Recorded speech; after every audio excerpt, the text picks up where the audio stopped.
a lot of the content, where do we get from? The FTC makes a press release or they file a lawsuit and we read the lawsuit and we come and say, we're doing an editorial based on this.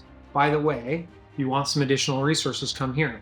But it's a subtle by the way, versus when you see a true funnel where it makes it intentionally deceptive to make it seem like it's an editorial when it's not, when you're intentionally putting certain figures in the editorial so you can get to say an earnings claim that you think is now safe because you do it in an editorial versus an advertisement, which would never say you could make $1 million in 4 weeks. So you've got to look at the intent in which is behind it. The laws are the laws. The rules are the rules. If your content, social media, whatever you're doing, is in any way a part of your commercial process, if it helps you sell more of whatever, even if you don't directly pitch it on that piece of content, the rules apply. You cannot break the rules.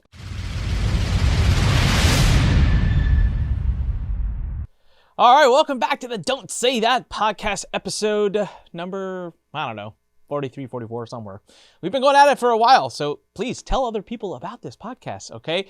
Listen, right now, this is starting tonight, from the day that this is releasing. Tonight, Mr. Greg Christiansen himself is going to show us how to protect our nest egg, how to save money on taxes, how to set yourself up to invest in a way that, hey, God forbid you do get sued. Even if you have followed everything this book teaches, sometimes bad things happen to good people, like me.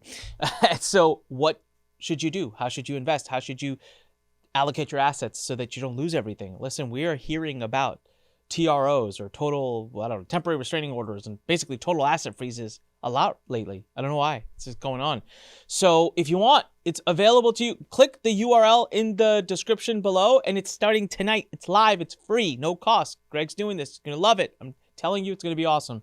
So, yeah, go do that. And also buy the book, don'tsaythat.com. I don't know. It's $7 for the digital version. We're getting raving reviews. People love it. I don't know why you wouldn't buy it. So just go buy the book. Be informed, be educated. CompliantAcademy.com. Join the academy, and Complyly.com. We launched the free version so you can actually get a little score and a little audit just to see how your marketing piece, up to 5,000 words for free, and then you need to pay us, okay? It's $100 a month. Come on, seriously, support the cause. All right, Greg, we're going to do a shorter episode today because Greg's got to go. He's busy. He's got to go do attorney things. Editorial. This question comes up. It's come up a few times. What if it's not a sales piece? What if it's a blog article, right? What if it's a YouTube video, a podcast? What if it's just social media content? It's not selling anything. It doesn't link to anything. What if it's just an article? Can we be more aggressive? Does the FTC still look at it the same as it would a VSL, a webinar, or a sales page? Go. So I've gotten this question a lot. We just had it on a meeting we just had, a town hall meeting we just had with one of our clients. But so this is not unique or new. The question is this: what's the difference between an advertisement and content? And I get it all the time. I got one yesterday too on the same thing. The FTC addressed this in 2013, and they called it the wall between editorial and advertising. And they had a whole section and discussion about this back then, because what they were identifying was, marketers, as crazy as you all are, you decided to go out and say, hey, look, we're going to do a news segment on how to make money in the market or how to make money in real estate. But it's going to look like it's an interview style. And it's going to look like this is a news segment. So when people watch this at night, if it's a commercial or a YouTube video or whatever it is, they're going to think, oh, this is a legit news station that's doing this. And even some marketers would go to the extent of hiring TV personalities to come in and do these interview styles, and then they would post them up. Well, the FTC looked at this and they said, no, this is stepping over the line. And they said there's a wall between editorial and advertising. And that wall is, does it direct traffic to your underlying offer? If it does, it's not an editorial, it's an advertisement. So if I go out and I say, hey, I'm going to have a landing page that just talks about statistics about investing in real estate. And all it is to talk about how Warren Buffett is the biggest real estate investor in addition to being the biggest stock investor in the world. And it goes through all of that. But really, it's a funnel. And the editorial leads towards to attending a VSL or to buying a book or to attending a webinar. And it's like, oh, it's all directing this, where at that book or the webinar, the whole purpose is subscription, or it's to buy a back-end coaching product, or it's there to buy an information product or whatever it is. Then that is the line. That's the difference between the two. So you can't hide behind, because I got this yesterday and I think we got a little bit today, like, well, if it's an editorial, can I say things that are true? Like, hey, this is Buffett's invested $1 billion in options in the last 5 years. You should look at options. But I'm just saying this, and oh, that's and what Berkshire Hathaway's $1 billion in options. Oh, by the way, you should invest in options. Well, what does that net impression lead into? Is it, and this is always the key, and we talked about this a lot, is the representation truthful or accurate? Are we walking away from something that we can say is legit? It's what their client is getting, what they're actually advertised to. And so you have to look at this. And the problem is you got a lot of people that go out there and they're probably doing it right, but there's this tranche of bad actors that did it wrong so much that by 2013, FTC's like, we've got to address this and stamp it out. And they have. That's why you noticed on those paid for, interview style commercials, it says, this is an advertisement. That was one of the takeaways from 2013, because I did long form, not personally, but I reviewed long form television commercials, and we had to make sure on every single one it said, this is an advertisement. So if they failed to do it. So on YouTube, Greg, we have a lot of podcasts that will say, they interview people and they say he sold his company for $358 million. Here's how he did it. Or he reveals his funnel that makes $1 million a month or whatever. And it's a podcast and it genuinely covers that topic and doesn't necessarily lead to a pitch. But I understand how now it's still considered a commercial piece because there is some pitch somewhere at some point. But you're basically saying that those kinds of titles, I mean, that's probably frowned upon pretty much, right? I mean, like the first one's like he sold his company for $358 million. I guess if you substantiate that and you have proof that it actually happened, and then you start the episode with a real clear net impression of like, hey, this isn't meant for you to feel like you're going to sell a company for $358 million. We're just getting a story and we're hearing how the journey was, and it took them 12 years to get there and blah, blah, blah, blah. Would that be okay then? Because like you're just using a substantiated number for like the clickbait side, and it's his story. It's part of his story. The person you're interviewing. It's content, right? Hey, let me show you, like I do, Onik, I do estate planning, asset protection. So if I say, hey, look, Fox Business News just ran this article in April, and it said that it did a survey of investors and found that these 1,000 people that responded to the survey, that they don't have estate plans. Like 60, 70, 85% of them don't have estate plans. And they said that's a problem, because these are people that are not just wealthy and educated. They got at least 100 grand in discretionary income they're investing in the markets. And these people, while 95% of them say that they've got, an objective of financial security, they don't have a means to transfer their wealth or possessions once they die. So if I use that as like, hey, this is an editorial, like, let me show you a source that is a legitimate source that talks about this. Hey, don't leave yourself exposed. If you have interest, come over here and look at me. Probably okay, because I'm citing to a source that's independent from mine, that's legitimate. But you'll notice, like, a lot of times when I review copy and we talk about it, people will see as seen on Fox News or Entrepreneur or, one of these other names. And why do they do that on almost every landing page? They want credibility. But if you get on there and you ask them, and I did this just yesterday, I had a client that I jumped on a call with them, new client, showed her their landing page, and I just asked them, I said, listen, you got all these things here. Were these paid for promotions that you, like articles you paid to have promoted on those sites? And almost 98% of the time it is. But if you looked at that from the naked eye perspective, it would make it seem or appear, the way they positioned it, as if like organically Forbes magazine called them up and said, hey, we want to interview you. Let's go ahead. Because the way they say as seen on, like I'm being endorsed by. So one of the things that I always have them put on their websites to make sure that that's clear that it's not the case. Hey, we're not endorsed by or sponsored by or recommended by these companies. We have no affiliation with them. So it's clear that it's us publishing versus them coming to us.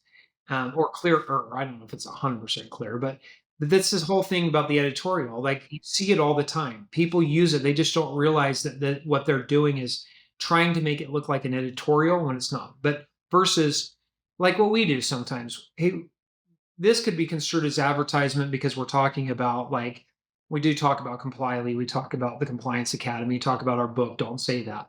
But a lot of the content, where do we get from? The FTC makes a press release or they file a lawsuit and we read the lawsuit and we come and say, we're doing an editorial based on this. By the way, if you want some additional resources, come here.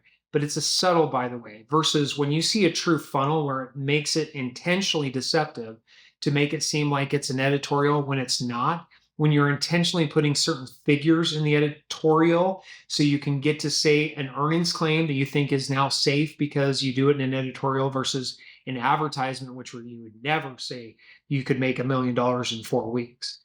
So you've got to look at the intent in which is behind it. And it's pretty easy for me. I get it. That's what I do, to identify the difference between a true editorial and not.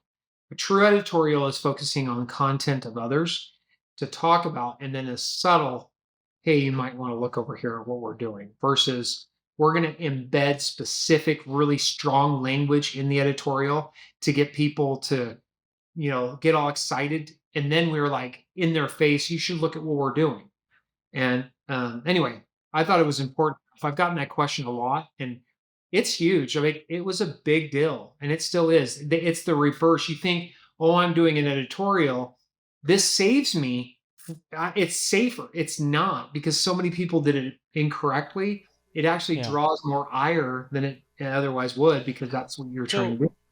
So, Greg, let me ask you a hypothetical scenario while I get some free legal counsel from you. Well, So I have, which I get all the time, by the way, just for the record, everyone, Greg's awesome to me. And call him at like 12 at night sometimes for legal counsel. I noticed the other day his wife came on. When I was talking to him, his wife came on video. I was like, hi, Attic. I'm like, well, you talk to someone too much when their wife also knows your name. So she told me. Yeah, she wants to go to the Indian wedding. That's true. I will get her. We were just talking about it earlier. Portwick said he's going to make it happen. So, make it happen. So Greg, I have SLO Academy, right? And so we teach people how to build self-liquidating offers, funnels that they can go to paid traffic with, low ticket offers and all of that. And that's been great and converts really well. It's been compliant and I'm happy with it. Now more than ever, I have been wanting to relaunch my old podcast, The Fighting Entrepreneur. And I actually want to kind of go back to that original word because I feel like it has a lot more meaning today than it even did before. Hint, hint, guys, get it? And so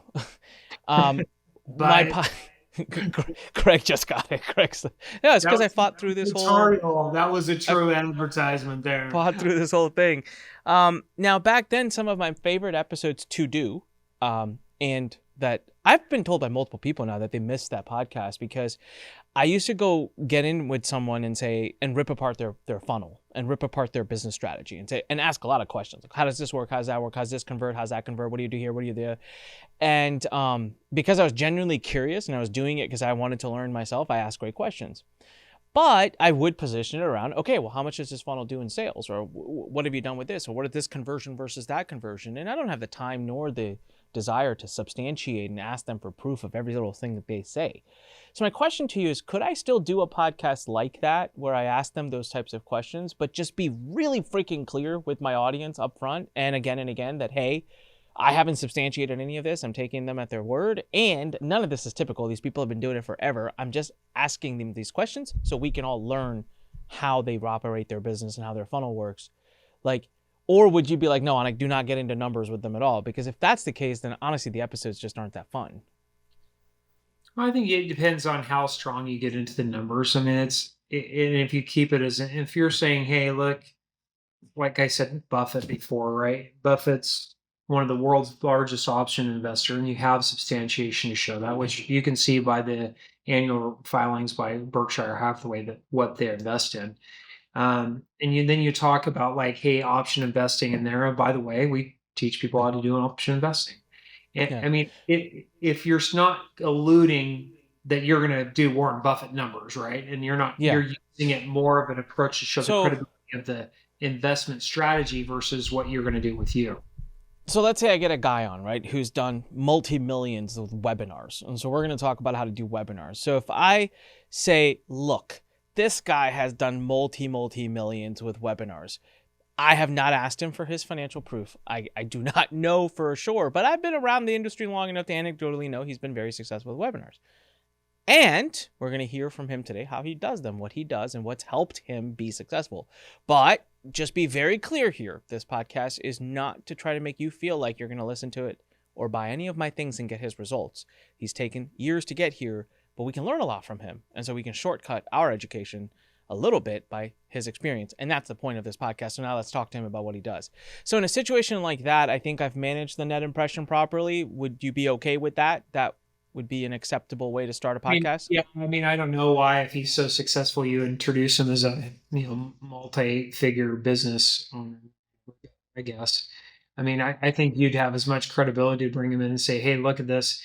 This is Joe. He's run some of the most successful campaigns online ever. He's going to talk about this today and share with you how those campaigns were launched. And we're excited for him to show this. He is somebody that I look to when I'm running a campaign because he does it the best of the best. I mean, we're talking about working with some of the biggest names that are out there. I mean, that doesn't draw as much credibility by saying, hey, look at Joe. His last campaign did $40 million doing this. I mean, it's just the choice words and why you're trying to credibility. And you know what it is? It's the specificity just draws more clicks and draws more eyes. I mean, that's just the truth. But at the same time, it might get the wrong eyes of the regulators. So it is what it is. So I'm going to try this. I'm going to go out and film an episode and I'm going to see how they convert. Do it the way I just did it. Yeah. Do it the way you did it, and then see how it converts. Because in your mind, you need to have that draw. And in my mind, I'm thinking you're going to get a different demographic of clients that are going to be like, wow, that's legitimate.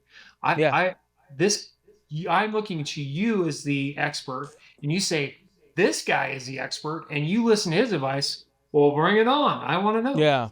Yeah. No, you're right. You'll attract a better audience for sure.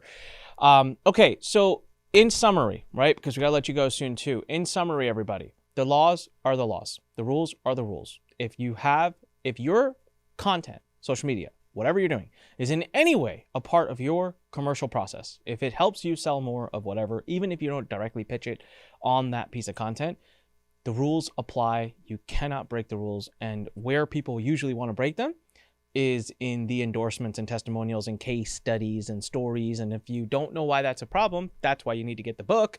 Bam! See how I did that transition? That was smooth. Yes. All right, so editorial that. All right, so grab the book, compliantacademy.com. Join the academy. You'll love it, I promise. And complyly.com. If you want to have your jaw drop in awe of what we've built, go run a free scan. You'll love it. Again, I take great pride in this. Greg's paralegal, who is one of the key people who does a lot of the compliance, helps Greg with the compliance stuff, loves it. And we spoke yesterday and gave some great advice on things we can improve on it. But she's loving it. And if she loves it, imagine what it could do for you too. So go to complyly.com and get started. Greg, thank you as always. We'll let you go. We'll see you next week on the next episode. And everyone, you can see Greg tonight, the day it releases, unless you're watching it later, then too bad. But we are going to be running the Entity Taxes and Asset Protection 3-day masterclass with Greg. It's free. It's yours. Come join us. All right, everyone. Thank you so much. Bye.